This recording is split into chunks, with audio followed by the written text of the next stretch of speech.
La historia nos enseñó que los vikingos eran guerreros, pero olvidó mencionar que también eran metalúrgicos.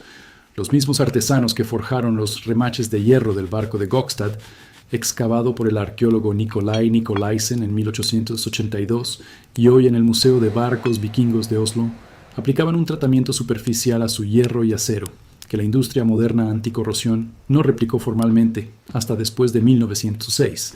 No tenían laboratorio químico, ni espectrómetro, ni universidad.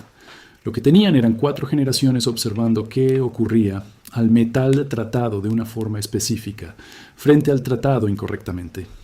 Esa observación se grabó en las manos de cada herrero que entrenaron. Se transmitió en la práctica, no en papeles. El hierro que trataron esos artesanos sigue intacto hoy. Más de 1100 años bajo tierra, en aire salino, en frío almacenamiento museístico. Y la química superficial perdura. Replicar ese proceso cuesta exactamente $2. Hubo algo específico que los herreros nórdicos hicieron tras el temple de la hoja, no antes, ni durante, que separó al hierro que dura una década del que perdura siglos. No fue la aleación, no fue la temperatura de la forja. Fue un paso que tomaba menos de 5 minutos. Ese paso llega en un momento. Primero, entiende a qué te enfrentas, porque la industria que te vende la alternativa lleva 120 años en ese negocio.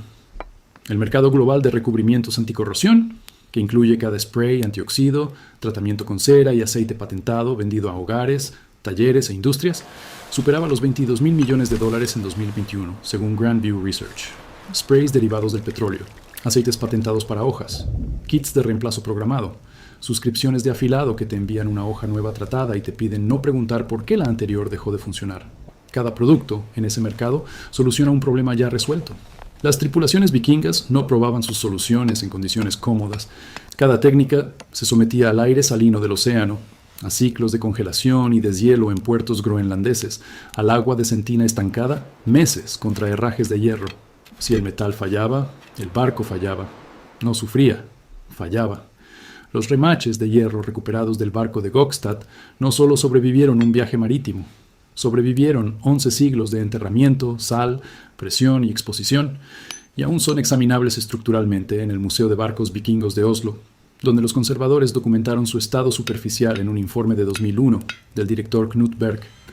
Los herrajes de cobre del puesto comercial de Birka, documentados por Hjalmar Stolpe en sus excavaciones entre 1871 y 1895, y conservados en el Museo Histórico de Estocolmo, cuentan la misma historia, no convertidos en polvo por la corrosión, intactos, funcionales en forma, sino en uso. No sobrevivieron porque alguien los preservara con cuidado. Sobrevivieron porque la física no caduca. La industria moderna no te vende un resultado mejor que el de aquellos herreros. Te vende un producto recurrente, donde un tratamiento único no se puede facturar. Esto es lo que la industria esperaba que nunca relacionaras. ¿Cómo lograron ese resultado los herreros nórdicos y cuál era la química documentada? La respuesta está a unos 30 segundos. Esto no es una idea nueva.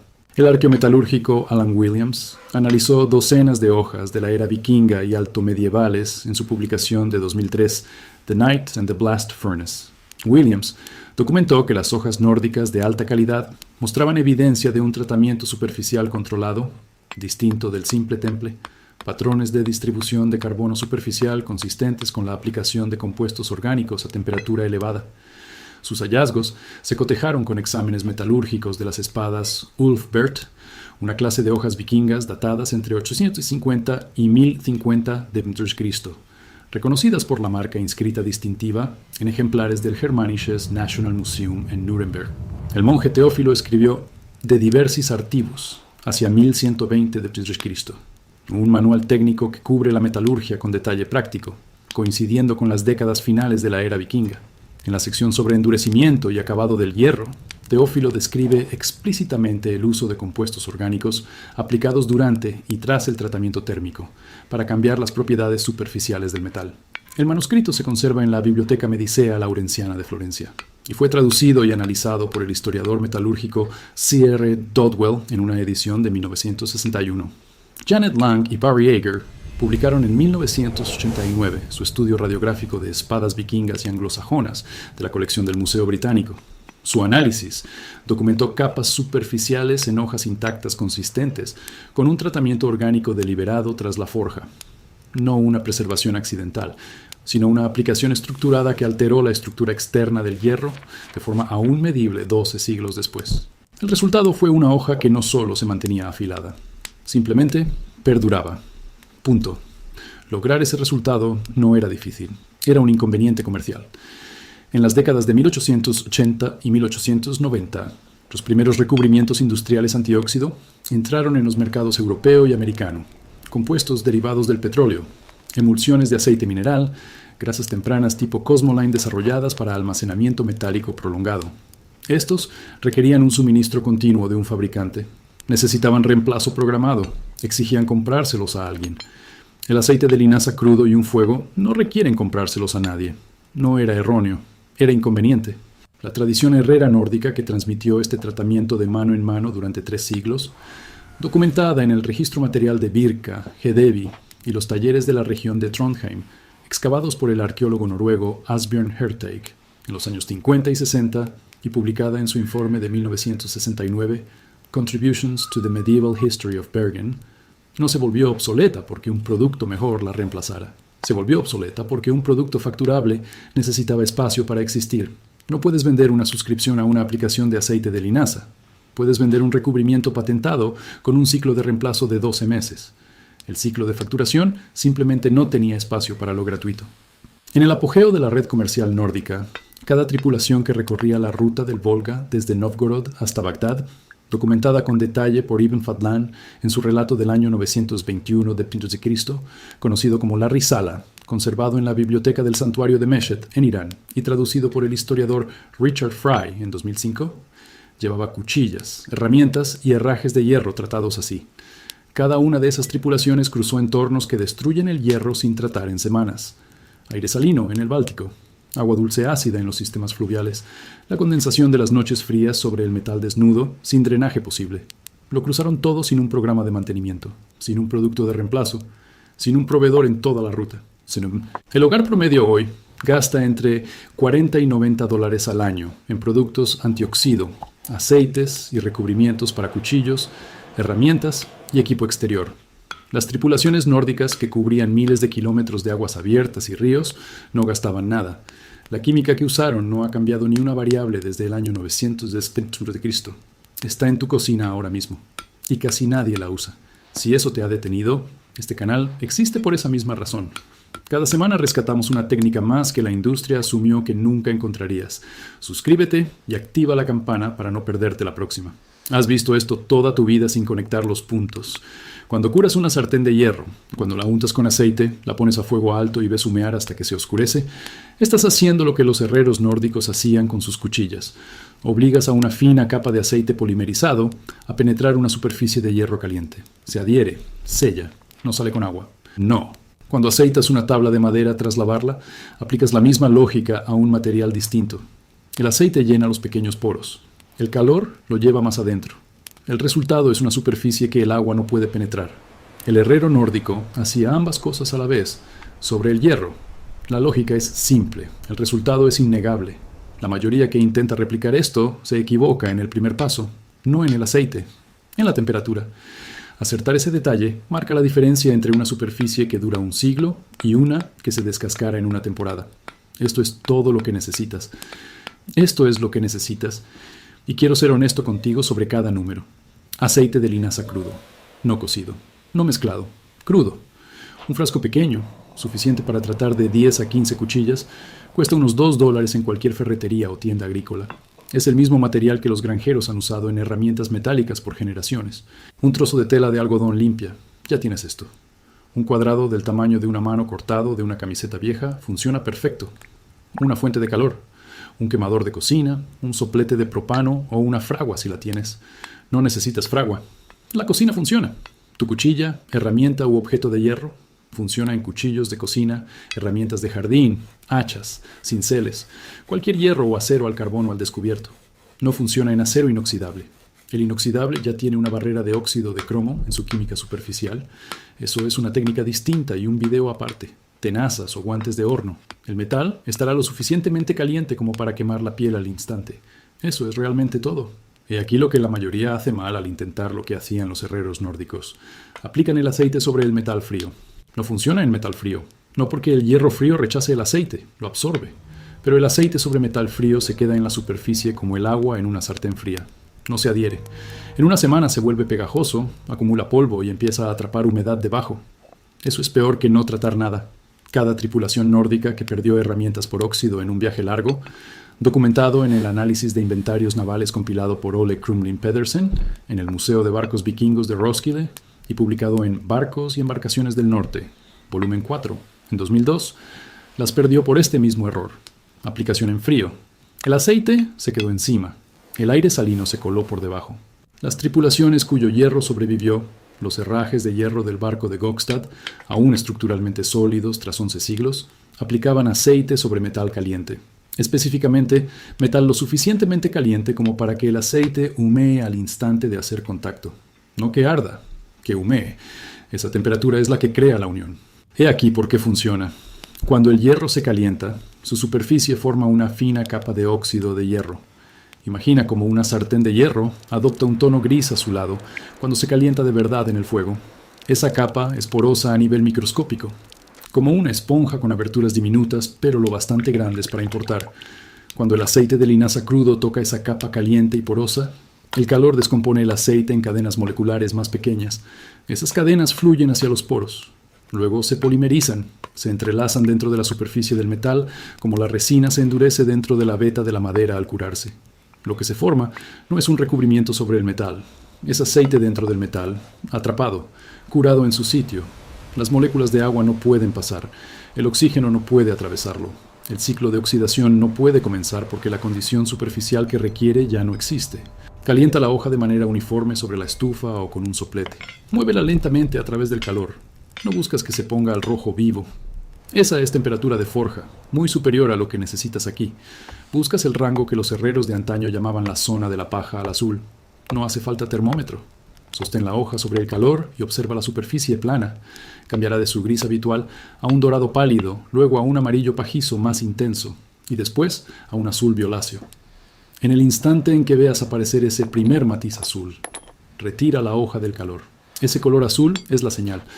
Te indica que la capa de óxido de hierro se ha formado, está activa y lista para recibir el aceite. Lo que hagas en los próximos 30 segundos determina si este tratamiento durará 10 años o 100. La mayoría se precipita aquí y lo echa todo a perder. Y la razón por la que el momento es crucial es la diferencia entre fijar el aceite en una superficie activa o simplemente pintarlo sobre una superficie que ya se ha sellado. Un paso que viene a continuación hará que este instante cobre todo su sentido. Espera al azul. Retira de inmediato. La ventana útil es de unos 30 segundos antes de que la superficie se espese demasiado. Moja un trapo en aceite de linaza crudo. Usa menos del que crees necesario. Una cantidad del tamaño de una moneda en el trapo basta para un lado de la hoja. Extiéndelo sobre la superficie caliente con una pasada suave y continua. Observa si sale humo. Un humo blanco y tenue que surge al instante de juntarse el aceite con el metal. Ese humo es la reacción química en acción. Si no hay humo, el metal no está suficientemente caliente. Recalienta y vuelve a intentarlo. Si el aceite prende una llama amarilla, el metal está demasiado caliente. Deja que se enfríe un poco y continúa. Tras la primera capa, recalienta ligeramente y aplica una segunda pasada. 2 capas cubren cualquier hueco de la primera. Con 2 capas es suficiente. Deja la hoja en un lugar sin corrientes de aire y que se enfríe por completo. No te apresures, no la enfríes bruscamente en agua. La superficie, una vez fría, quedará oscura, entre un ámbar intenso y casi negra según el acero. Al tacto se sentirá seca, no grasienta, no resbaladiza, seca y sellada. Ahora viene la única prueba que necesitas. Haz correr agua sobre la superficie tratada, no un simple enjuague rápido. Manténla bajo el grifo abierto durante 30 segundos completos. Luego, levanta la hoja y observa. El agua formará gotas y rodará. No se quedará extendida sobre la superficie, no se absorberá. Las gotas de agua sobre el metal te indican que la capa polimerizada está completa y es continua. Si el agua se queda extendida en alguna zona, ese punto necesita otra pasada de calor y aceite. Esa es la prueba completa. Sin equipos, sin químicos, sin tiras reactivas, solo agua. Toda la tradición marítima nórdica se construyó sobre pruebas así de simples. Una comprobación que podías hacer en la bodega de un barco, en la oscuridad, con aire salino, las manos frías, en mitad del Atlántico Norte. Lo que acabas de aprender es una de las docenas de técnicas nórdicas que cubre este canal. Cada una de ellas fue abandonada por la misma razón. No se podía facturar. Si eso te importa, suscríbete. Aquí es donde vive ese conocimiento. Una hoja tratada así protege una hoja. Lo que los asentamientos nórdicos hicieron con este mismo proceso a gran escala es lo que cambia por completo tu idea del coste, porque las cifras a escala comunitaria son donde el verdadero argumento contra la industria moderna queda al descubierto. Un asentamiento nórdico comparable a Hedeby en su apogeo, con una población que la arqueóloga Else Roesdahl estima en The Vikings, publicado por Penguin en 1987, en aproximadamente 1000 a 1500 residentes durante su prime entre el 800 y el 1050 de nuestra era. Mantenía cientos de herramientas de hierro, hojas, herrajes estructurales y sujetadores usando este mismo proceso, prácticamente sin cadena de suministro y sin proveedores externos. Una unidad de aceite de linaza crudo, una cantidad que hoy cuesta unos $8 al por menor, trata de 15 a 20 piezas de hierro.